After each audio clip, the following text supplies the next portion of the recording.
It's April 1931. It has been a year since the Great Salt March destabilized the empire, and Gandhi is soon to attend the Roundtable Conference in Britain over the future of India's governance. He's 61 years old, small in stature, bearing almost nothing, but he's one of the most politically consequential men alive. The journalist next to him from Fox Movietone News is asking Gandhi a few questions about India's strategy in dealing with the British Empire. Gandhi's reply is staggering. If England does not grant your demands, what course of action will you follow then? Of course, civil disobedience, and all the things of the Satyagraha are always at our disposal, but whether we shall resort to this weapon immediately or what other steps we shall take, I cannot just at this, but whether we shall resort to this weapon. Weapons. That's the word he uses. Not tools, not methods, not strategies. Weapons. When most of us hear that word, we picture something specific. A gun, a bomb, a missile, something with mass, with velocity, with a blast radius. We think of weapons as objects, technologies of force. But Gandhi is saying that civil disobedience and all other phases of Satyagraha are weapons at our disposal. Satyagraha was a word Gandhi coined in South Africa because he was dissatisfied with the English term passive resistance. For Gandhi, Satyagraha was not passive at all. It was active, a moral and spiritual force rooted in truth and therefore deeply potent. It was built on the belief that truth pursued through discipline, nonviolence, and self-sacrifice could resist injustice and transform society. So is Gandhi playing with the word, using it metaphorically? A language game, perhaps? Probably not. I think it's something more precise than that. I think Gandhi is making a genuine literal claim that civil disobedience and Satyagraha are not metaphorically like weapons, they are weapons. Which leaves us with a difficult question. Was Gandhi describing a real weapon that could actually be used? Or was he hopelessly naive about how the world really works? To understand what Gandhi is actually claiming, we need to ask a more basic question. Why do human beings develop weapons in the first place? The history of weapons is really the history of power, specifically asymmetric power, the ability to act beyond your natural limits. Imagine a group of 10 people.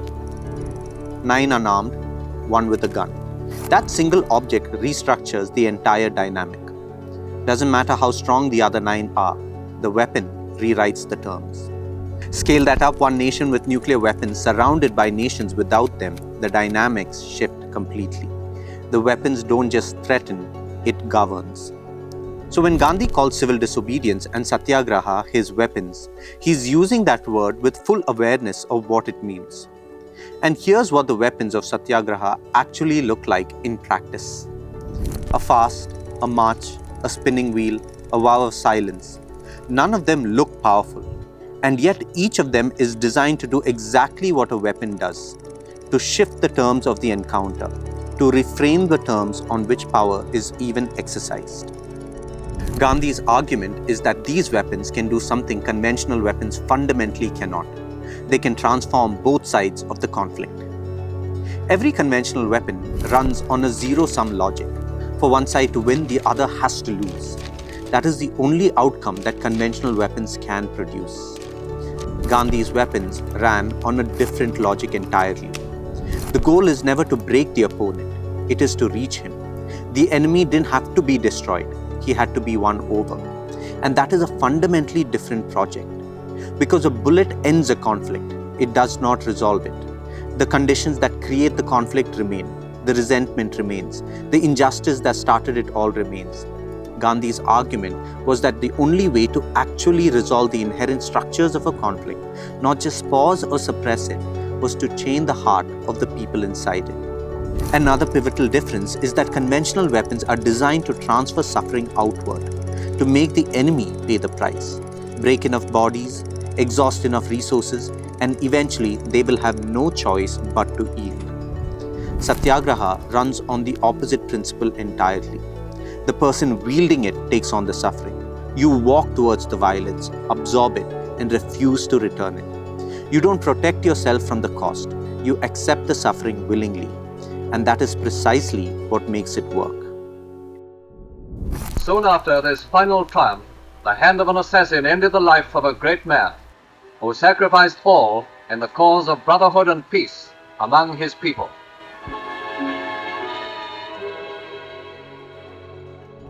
Now, there is a habit of reading Gandhi as a detached saint, a moral idealist floating somewhere above the messy realities of the world. But the Gandhian scholar Faisal Devji writes, for in many ways, Gandhi belongs in the same group as his contemporaries, Lenin, Hitler, and Mao, and should not be seen as a moralist detached from the mainstream of 20th century politics. Such an appreciation of his nonviolence allows us only to ignore Gandhi as a figure central to modern history. Devji's point is to locate Gandhi in 20th century world history. He belongs in the same conversation as Lenin, Hitler, and Mao, not because his methods resembled theirs, but because he was wrestling with the same brutal realities they were. The collapse of empire, the future of nations, the problem of power, all of them were responding to the same broken world. They simply arrived at radically different conclusions about how to fix it. Lenin reached for the revolution, Hitler reached for the nation, Mao reached for dogma. Gandhi reached for something else entirely. He looked at the British Empire and understood something a conventional revolutionary might have missed. That somewhere beneath the apparatus of colonial power sat the Sermon on the Mount, the teachings of Jesus that had framed the moral imagination of Western civilization. It was that civilizational conscience he wanted to speak to. And for that engagement, he chose his weapons with precision.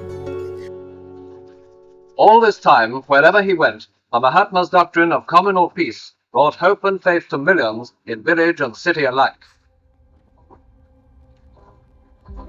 So we have a man in 1931 at the center of one of the most violent political eras in modern history, telling a journalist almost offhandedly that he has weapons at his disposal. And he means it exactly as it sounds. Gandhi was not naive, floating above the mess of history. He was inside it, negotiating, strategizing, and deploying it on a mass political scale.